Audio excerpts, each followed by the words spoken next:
Well, good morning, everyone. Thank you so much for being here today. Also, welcome to Pat and Meredith, who are joining us by Zoom. I'm going to ask Councillor Wharehinga to do a karakia to open up for us. Thank you, Councillor Wharehinga. Amore nei te whana, me inoi tātou. E o ngā mano, a tēnei te whakamuinga tutu ki a koe mo tēnei hui ngā mātou. Arahina mai ki au ki te tika, ki te pono i a mātou. A tuko a mai tō mai rua tapu hei manaki, hei awhi, hei te aki hoki a mātou. Nei mātou e tuohu nei mui tō aroaro. A ka tuku i tēnei inoi, i rungi te ngō tō mātou kai whakahore i Karaiti. Amen. Amen. Okay, councillors, I'm going to ask that you join me as you would be aware the Uawa community lost one of their stalwarts, Nahuia Ngata, in the last week. So I just ask that everyone stand for a moment of silence and think of our whānau up in Uawa and Nahuia's whānau.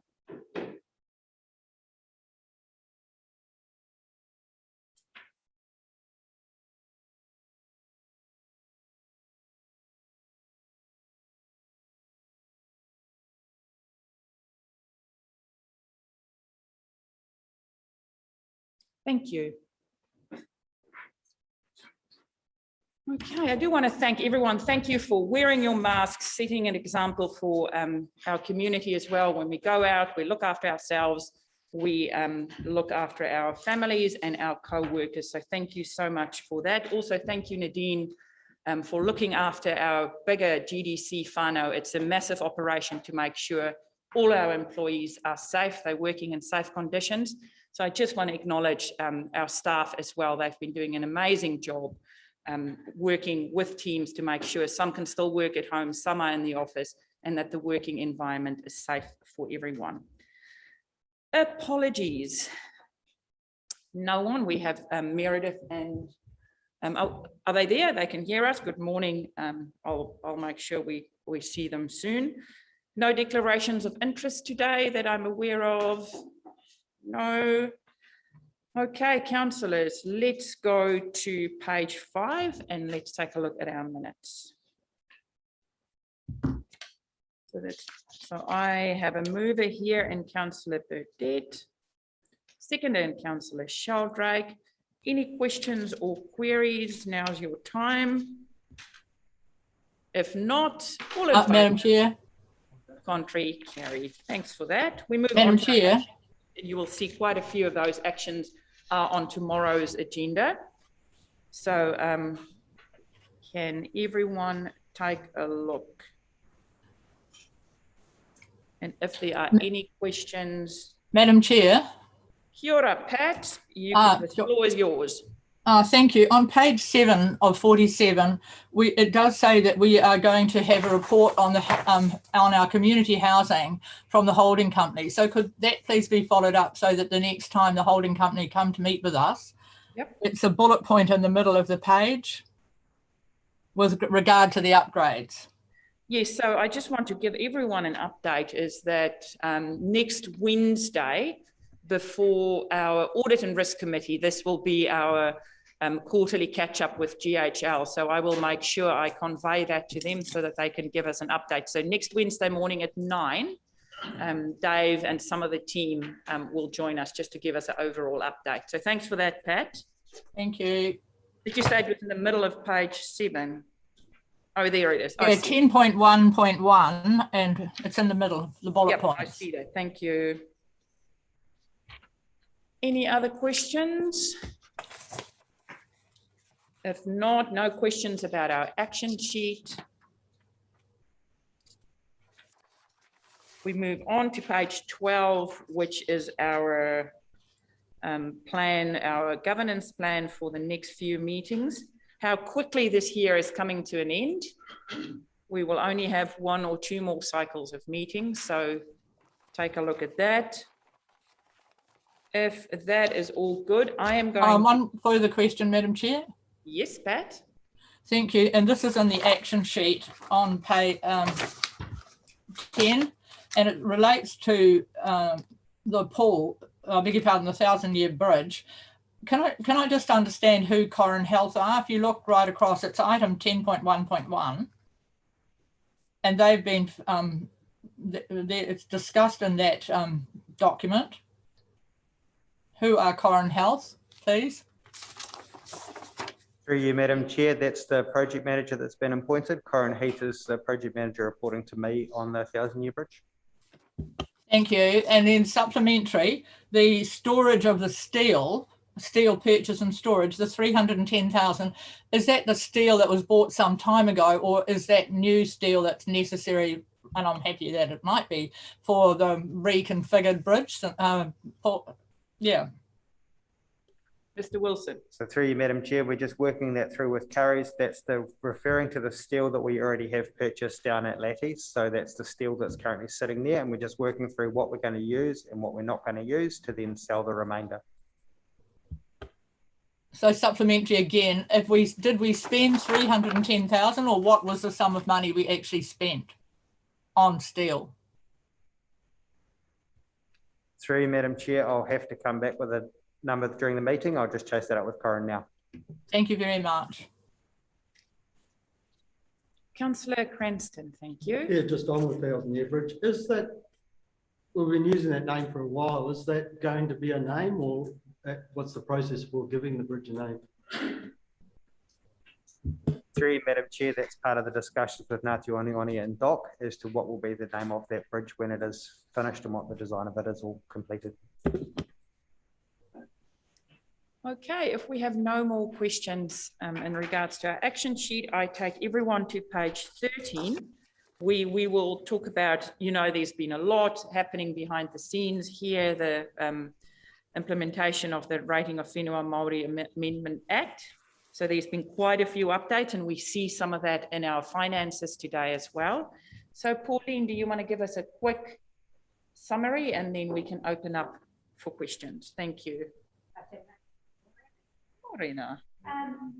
So basically, I will take it as read because it is comprehensive. It just states all the different parts of it and what we actually try to do. The next steps in this. Excuse me, Madam Chair, it's impossible to hear officers with their masks on. We can hear you, but we can't hear a word of Pauline.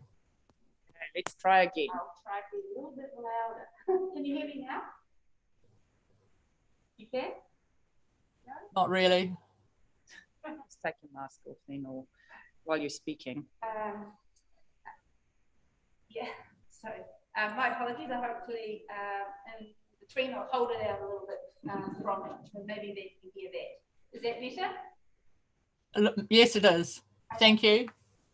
So just taking the report as basically read, it is quite comprehensive. It goes through and details what the intention is of it, and the different parts of it, how we will need to navigate and actually assess. In terms of where we are and what we have is part of it we had to, at the end of the 30th of June, assess what land would have been deemed non-rateable, and we've already assessed that with the 2020 plan. That was the first part of it. All of that, when it becomes non-rateable, then the debt is not payable, so we had to write that off at that stage. And the report states that, and we've also got the other information. But if there's other particular questions, Fiona also is here to be able to answer them. Good, thank you for that, Pauline. Fiona, anything you wanted to add? No, it's just that it's quite a big process to go through, and so we're going through it as a project in stages. We've created application forms for people for the non-rateable status. We expect to get quite a few applications from that, and we've had some already from Te Whenakokiri and Te Tumu Paeroa, and we're working through those. A lot of it will depend on people applying for the non-rateable status and applications for debt to be written off. Our senior debt person goes around the coast on these rural road shows, and she's capturing a lot of people there and working with them on applications. So really, we're just at the stage now of working through some other information to check to see whether it complies, and are waiting on applications from the community. Thanks for that, Fiona. So I have some questions. I have Councillor Robinson and then Councillor Dowsing and then Councillor Cranston. Thank you. Madam Chair, I'd like to table this paper. It's a fantastic, exciting report to read. First of all, I want to acknowledge the government's mahi in finally getting to this position, because Māori rainfall land has been such a barrier and such a problem, and in this rohe with 228,000 hectares, it is really significant for Tairāwhiti. The first up, big ups to the government for passing this legislation. Secondly, having read this report, it looks like our staff have really responded really in a timely fashion, have engaged really well, and are well and truly on route and on time for implementing these changes. And I'm just really excited when you read the bullet points at paragraph 9, you know, reducing the barriers for owners of Māori freehold land for using, occupying, building houses, developing their whenua, stimulating regional development, and providing greater consistency and equity, clarity in the rating of Māori land. I mean, this is a really exciting time for, I think, for the country, but particularly for this region. So I'm really, really happy to be at this table today and be part of this process, adopting this for our community.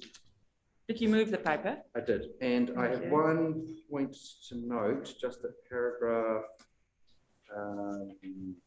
25 is kawenata, not kawenta. I can just be picked up, please. What? Yeah. Where was it, Tony? Oh, paragraph 25. Ngā whenua rāhui kawenta is kawenata. So Thank you. get through that paragraph and the next paragraph. All good. Councillor Dowsing, thank you. Thank you. I'm happy to second the paper. What I was interested in was, and I know that there's a great deal of work to come out of this still, and appreciate that. I think on page 14, number 6, provides protection to Māori land made general land by the Māori Affairs Amendment Act 1967 from being leased or sold as abandoned land sales. It'd be interesting to understand how many times that has happened in this region, or if that has occurred in this region, abandoned land sales in that fashion, to understand what this would have protected, and if those are still, and if we would still see that as reasonable. But I think that's probably a piece of work that could fit within the anti-racism piece that Council's doing, to understand perverse outcomes that have happened in the past, and to understand what protections there are now. Thank you.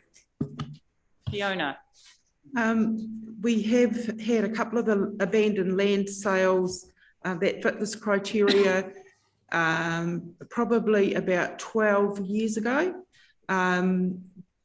We did advertise some probably about 6 or 7 years ago, but we withdrew them at that time. So I think that there's probably been in the past about 2 or 3, but we have not conducted an abandoned land sale for a long time, and we did withdraw the process, and it was a land that would have fitted this criteria, so that we have not proceeded to go that way for a long time.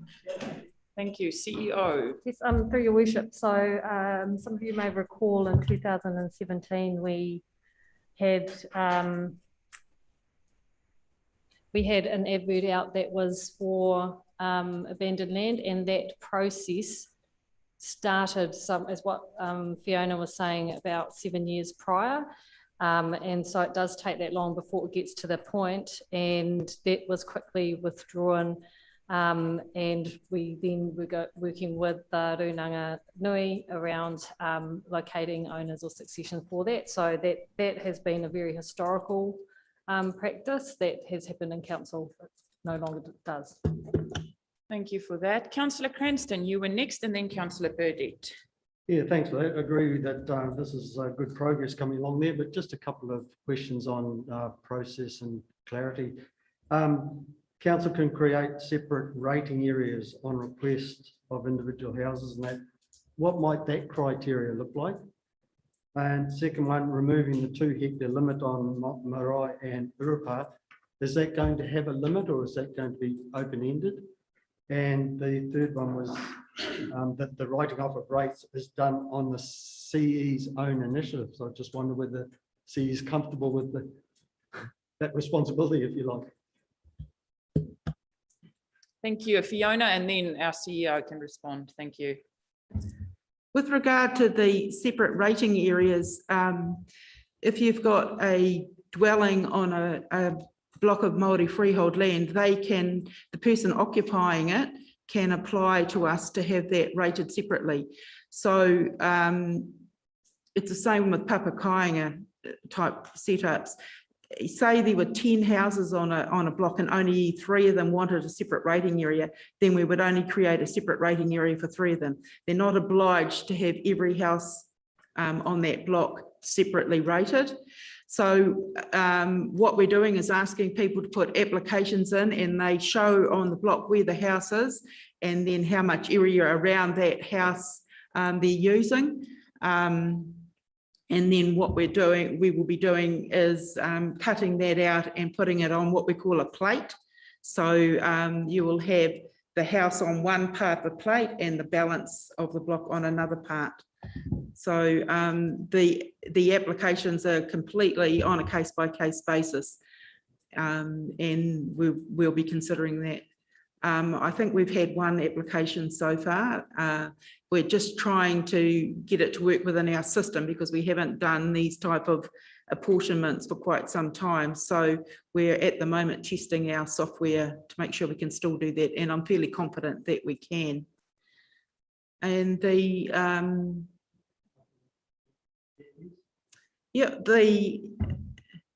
don't think that's going to make a great deal of impact. We already had a lot of those set up as non-rateable, and where they were close to the 2 hectares, we had made them non-rateable anyway.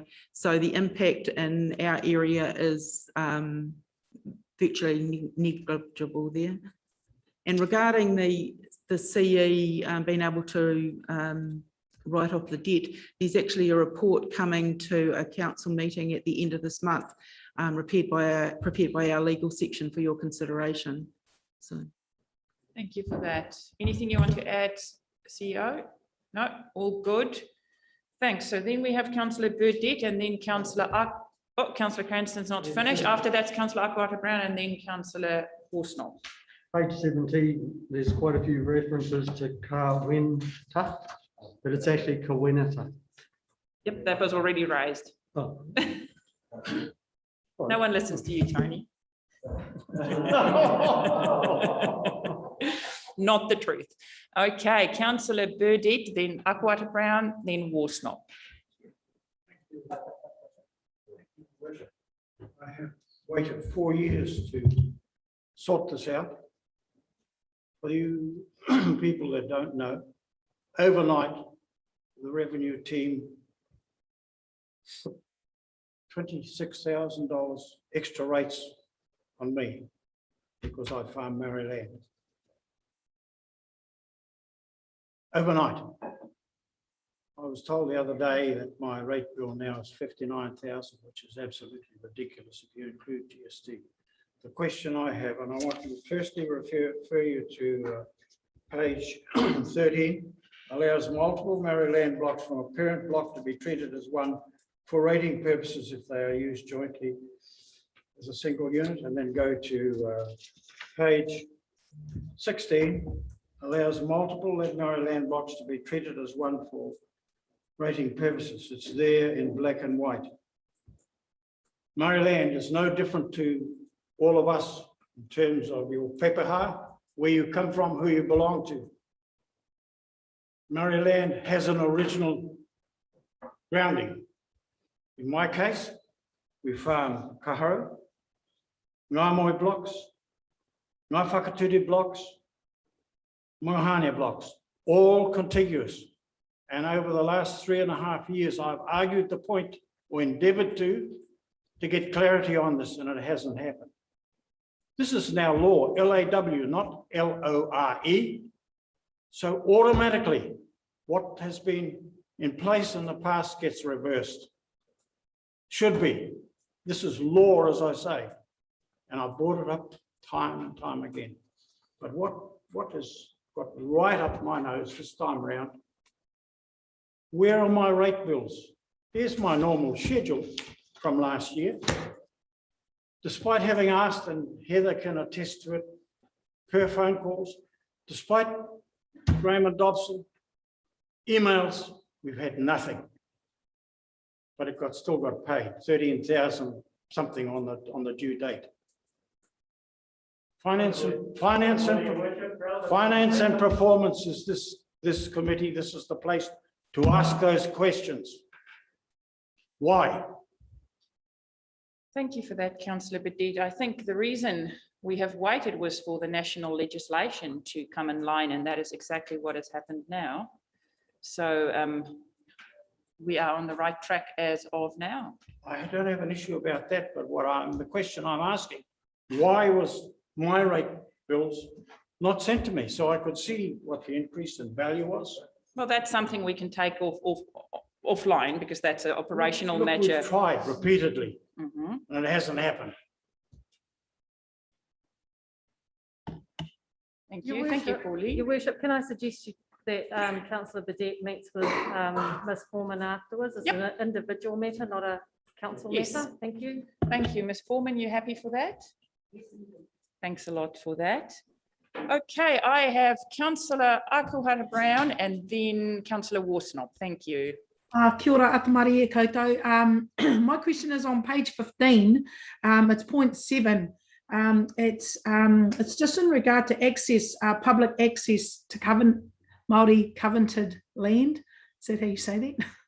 I just wanted to know, do we have, do we know all the lands that are in this space, like have public access? I get asked a lot of times from people who want to walk through some land to get access to a beach or a fishing spot. And so I just wondered, do we have that as a bit of information separate as far as land goes? Sorry, I'll just read where I'm coming from. The certain Māori land was already non-rateable, although there were 2 hectare limits for marae and urupa. Someone raised that already, but the covenanted land accessible to the public. So I'm just talking about that space. I just wondered, do we have that as a singular knowledge of all that land that is accessible to the public, or is that just ridiculous? Thank you, Fiona. Thank you, Councillor Akuhara Brown. We had some of it already in our system. Previously, it was up to the owners to advise council if they had land that had been covenanted. Now it's under this act, and what we did is we got a list from the Department of Conservation and have mapped that out on our GIS mapping system and also put it into our RIP. I think that you would actually have to go into each of the individual documents and read the requirements of that covenant to see whether it has public access or not. Okay. Hey, and also, firstly, I should have started with this, but want to thank you for a thorough and as Councillor Robinson said, I've been in this space and heard a lot of the work that has happened in regards to your work. So I want to thank the staff for everything they've been doing in this space. And I do want to, Afi, Councillor Burdett, I've heard him speak many times over in this space as well, and it is, I guess, for him a frustration, but I wondered if there were others in the same space as him in regards to this whole framework. We're looking at things getting better and fairer and more hopeful. Has it had an unintended consequence to others that don't perhaps see the benefits, this new legislation, or is it all just been, we're walking forward, we're trying to do things better in our region particularly? So is this showing things will get better for all, or we'll still have to kind of fix a few glitches in the matrix of it? So is it a good thing overall? Thank you. I would say definitely yes. In terms of the ability to cover anyway, in rates, we can see that effectively we have statutory write-off every 6 years where we can. So we're not getting it anyway. So it's recognition of how do we facilitate that this is the way forward. Sort of guidelines of that. So yes. Thank you for that. Councillor Woolsnop. Yeah, thank you. Similarly, I'll echo the fact that I completely agree that this makes a lot of sense. The limitations that land acquires when it has a significant liability attached to it are significant and well documented. My question is on page 17, and I'll try and find the point. Point 25. What relationship does the non-rateable nature of Whenua Rāhui land have with land designated, or I guess the treatment of Whenua Rāhui land relative to what we designate as PMA? And on page 19, we talk, there's a point 38 talks about the ability, council has a policy where there's the ability to apportion non-usable portions of land relative to those that are used. And for Māori land, that encompasses a huge area of land. Using 3 hectares at the front of a block that is potentially 1,000 hectares by the current definition in here, totally unused, means that that block wouldn't be eligible. So how do we plan to, I guess, combine point 38 that we currently have with what is provided under the new legislation? That's my first question. I've got one more. Thank you, Fiona. I can partially answer that. I can't answer its relationship to the PMAs. I don't know how the non-rateable Ngā Whenua Rāhui balances against the PMAs. We had previously had some of the PMAs in the past as heritage blocks, but that was quite a long time ago. So I really don't know. That would be a question for our environment section. As far as setting them up, we can create what are called these plates, and you can create as many as you like. So we've got some plates that are set up where we've got a rateable portion, a covenanted portion, and then a portion that has another leasee on it. So that's how we would be setting up these protected areas, by splitting out one rating unit and creating what we call A and B records, and the total of those alpha records would still equal the total block. So it's something that we can do within our system. So in theory, if the application of the new PMA rules does result in significantly larger areas being captured and essentially protected in a different form of covenant, there is the ability for those landowners to have that land be non-rateable in theory. With the non-rateable criteria, it has to be entirely the whole block that's not rateable, yeah. But we can, if it comes within one of our policies, our remission policies, or as a covenanted block, like a Kiwi 2 or a Ngā Whenua Rāhui, then yes, we can get our rating valuer to value that part of it separately as non-rateable. So that's my question. My next question was on page 18, paragraph 28.3. I don't understand what that paragraph means. Would somebody be able to explain it to me? It says, a rating unit must not be treated as being used if the activity under Climate Change Response Act 2002 in respect of an activity relating to the rating unit. What does that mean? So it's where the land is solely being used to for carbon credits. So carbon farming Māori land is no longer rateable. So what they're saying is that if there's forestry planted on that solely for the use of carbon credits, then we would not rate it.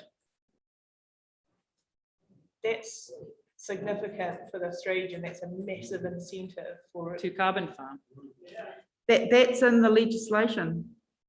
Holy crap. So what can we do about it? Nothing. Well, I can go back to internal affairs and ask for further clarification if you would like, but they made a particular point of naming that in one of the provisions. But I will go back and ask further questions about that for you. Thank you. Councillor Seymour, Councillor Upward-Brown, you need to put your little hand down. Otherwise, you need to put it up again. Thank you. Thank you, Madam Chair. I just want to support the comment from Councillor Worsnop, because the purpose of people putting land into carbon credits is actually to get an annual income. So for it not to be rated does seem a bit incongruous. So I'd be pleased to see it further investigated. Thank you. Thank you for that. Okay. We do have a mover and a seconder for this paper. You will come back, Fiona and Pauline, with some supplementary information on the carbon farming provisions. All in favour, contrary, carried. Thank you for this and thank you for the update given. We now move to our next paper, which is our rates and sundry invoice debt management quarterly report, which we usually take a look at, and we can see quite a bit of movement there because of what we just discussed. So Pauline, anything that's standing out you want to highlight, and then I'll open for questions from the floor. Probably the 2 points is that of the debt or general land is consistent with last year. Note that in the previous year there was an upsurge in 2020, and that was an upsurge with regards to the change in COVID, the direct relation to COVID was negative 200,000 in debt. And the same both in Mary Freehold land and in general land. So this year, disregarding even the debt write-off in Mary Freehold land, the general land has retained to be at the same position, which is good. We still can go further, but in this particular circumstances, practices of the revenue team where they are working directly with the ratepayers in terms of direct credits and the ability to pay has actually reduced the trend from 2017, where at that stage it was 3.1 million of general lands, and as a percentage of the total rate stakes, that was 6%, now down to just under 4%. So it shows the active management that they have done and the trends that they're still working and how we actually work. I think that's probably the main points. Happy to go to myself or Fiona. Councillor Foster and then Councillor. Thank you for that, Pauline. I think you've answered a little bit of the question, because I'm just looking at graph on 27 for general land debt, and it's similar for 2020 and 2021. But when we go to the graph on 30, under the general land debt in 2021, 20 to 21 is huge compared to 1920, and so now I guess you've answered the question that it's COVID related, basically people struggling to pay their rates. But when you go to the graph underneath, the mortgagee process is 28%, and that seems really high. My question is, how many properties is that, and is that a lot higher than we've ever seen before? Probably two things, and I'll just explain that on page 30, where you have got that graph. It shows that obviously in 2021, that is actually spread of what you would plan during 2 years. So you would expect, as the current debt would mostly falling in 2021. So showing that there is arrears in those previous years, but as a normal process, on 90 days or say 30 days, which is paying, you're seeing that it is falling in that 2021. So that's one of the things. In terms of the actual mortgagee process, 28%, that would have been previously, we haven't been doing anything this past financial year, and on the cusp of COVID, we haven't reiterated or reinstated that process at all. I'm not, I have to actually double check to see what that is. Okay, does that seem to be high compared to previous years? Yeah. Yeah, no, I'll double check on that, because we deliberately not expanded that process. Right. Cool. Yeah, thank you. That's good.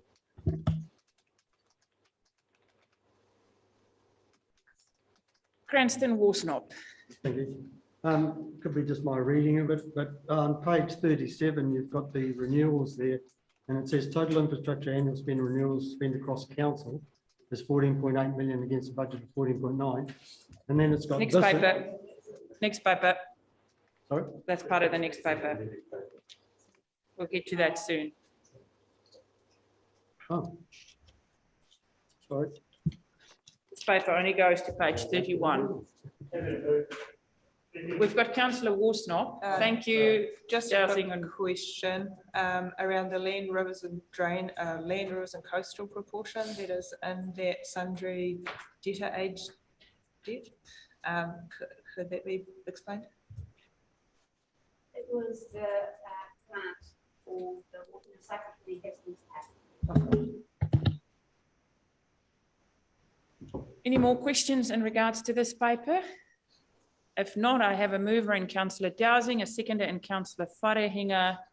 All in favour, contrary, carried. Thank you for that. So now, Councillor Cranston, we move to the paper you wanted to ask a question about. Yeah, I think it's It's last affecting my brain. just the draft financial report. Yeah, so that page 37 there, it's got that renewals, total annual plan spend is 14 million against the budget of 49, and then it says this includes, and those additions of this includes is 21 million, 20 million. So I don't know whether that's just the way it's written up or. Sorry, please excuse me. Yeah, so it's 12, top of page 37. Yes. Renewals, Yes. total infrastructure annual plan renewals spend across council is 14.8 million against the budget of 14.9 million. And then it's got this includes, and it's got all the things that it supposedly includes, and that adds up to 20 million.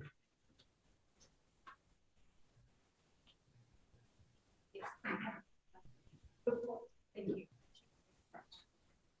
Thank you. I will, I'll just let me know. Okay, and while I've got you, the capital spend on the community housing is 254K against the budget of 200K. Did GHL have to seek approval to go over the budget?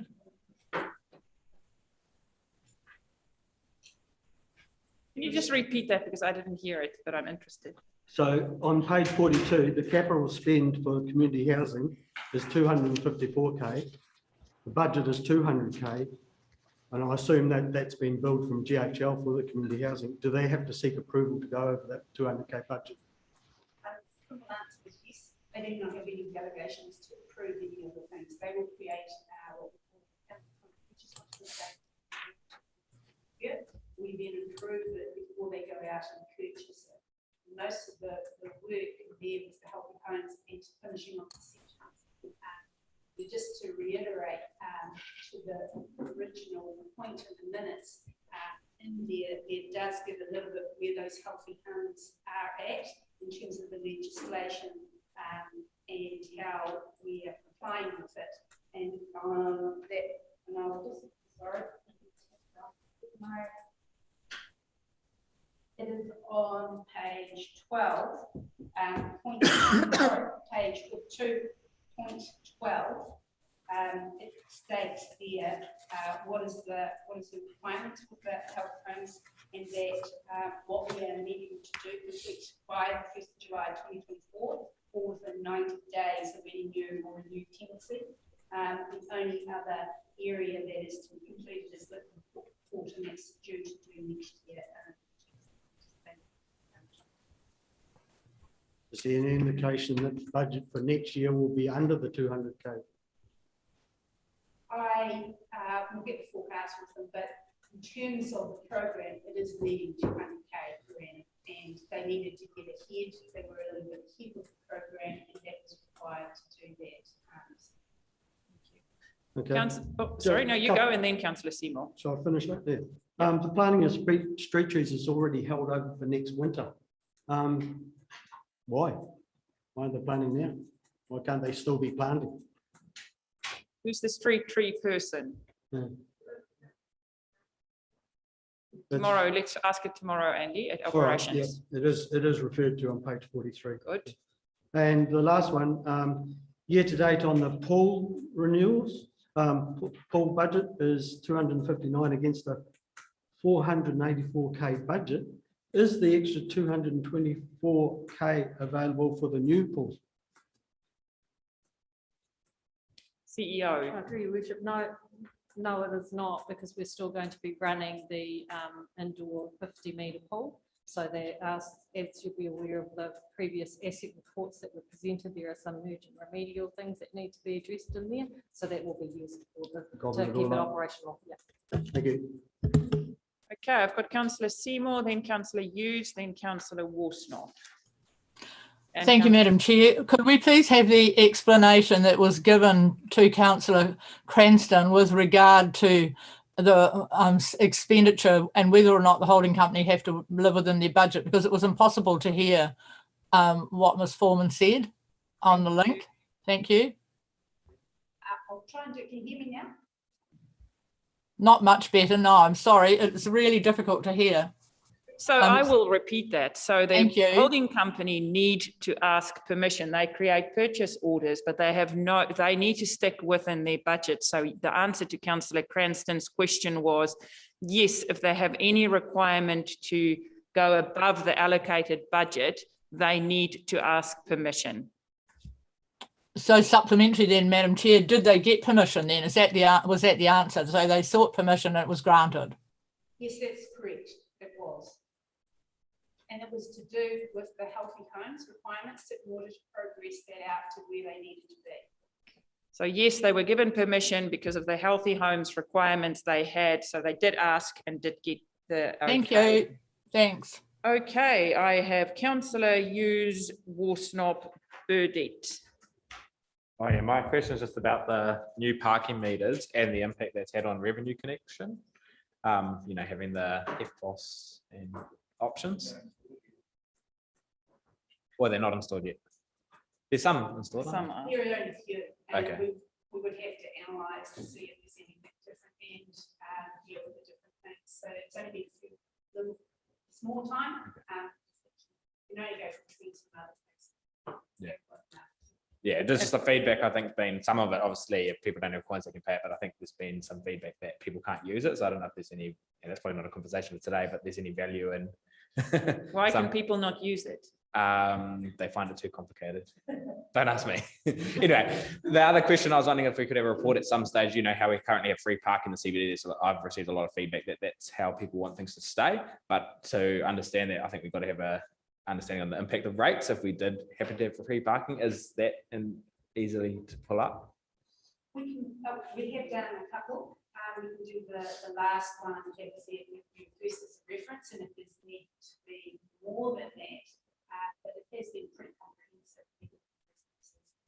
What are the impacts? Councillor Worsnop and then Councillor Burdett. Thank you. Thanks. My point, I sort of want to build a little bit on what Andy was picking up. My notes with regards to this, noting that it is a preliminary, just generally, basically, for the report. It's preliminary to the final version, is that it is incredibly difficult to pick out the renewals versus the total capex versus, and it's all in different places, and it is actually quite confusing. It's hard to see where we are relative to where we think we should have been, because it's not possible to see in the graft versions, which proportion is made up of renewals, because renewals are displayed separately. And then it's in the written form between pages 41, 42 and 43 is where you actually give that breakdown, but it's not possible to, it's very, I think if possible, could we have it presented in a way that's a bit easier to comprehend? Just some,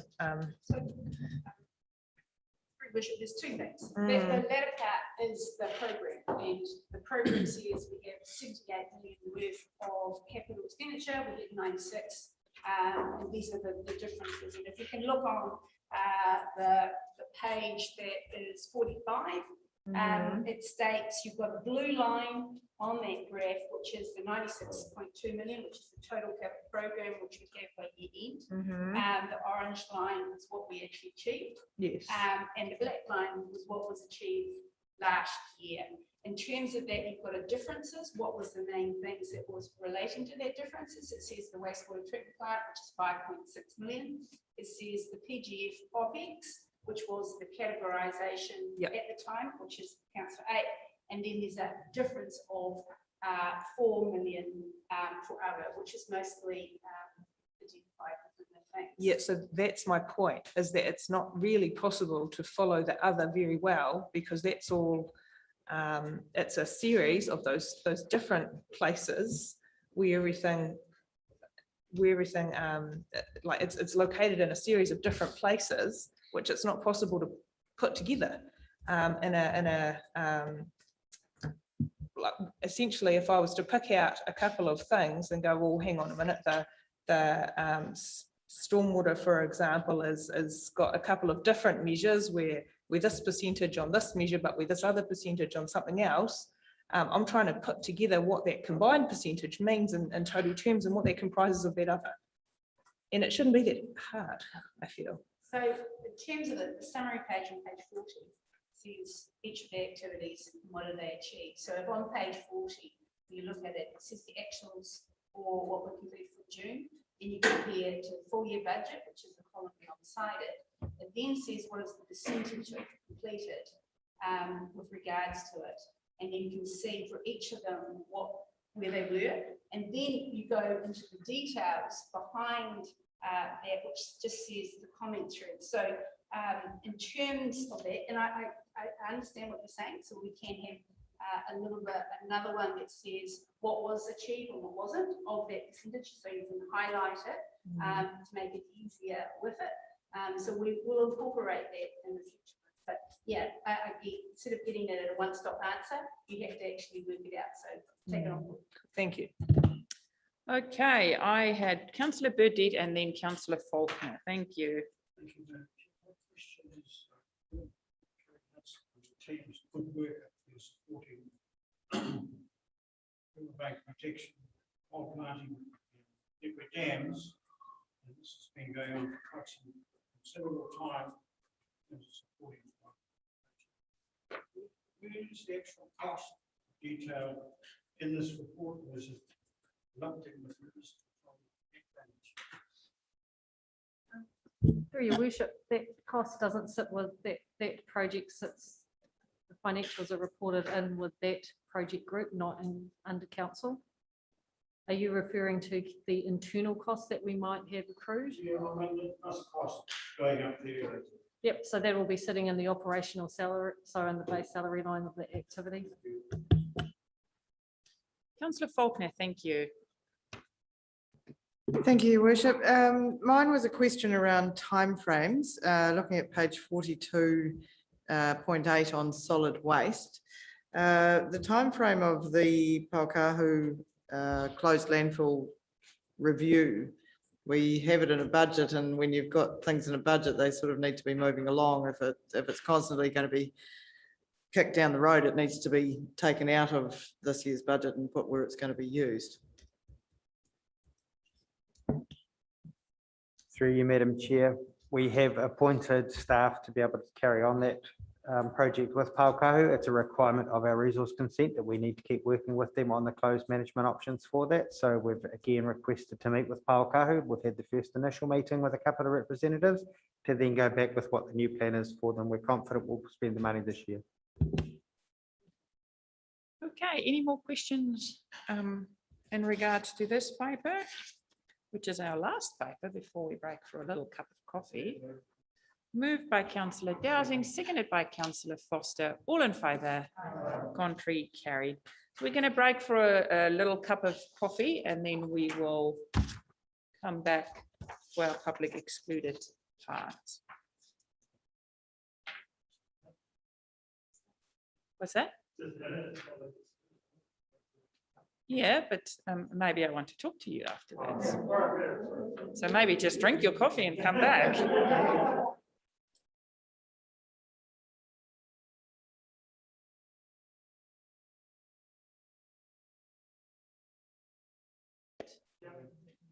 Seconded by councillor Wharehinga. All in favour? Contrary, carried.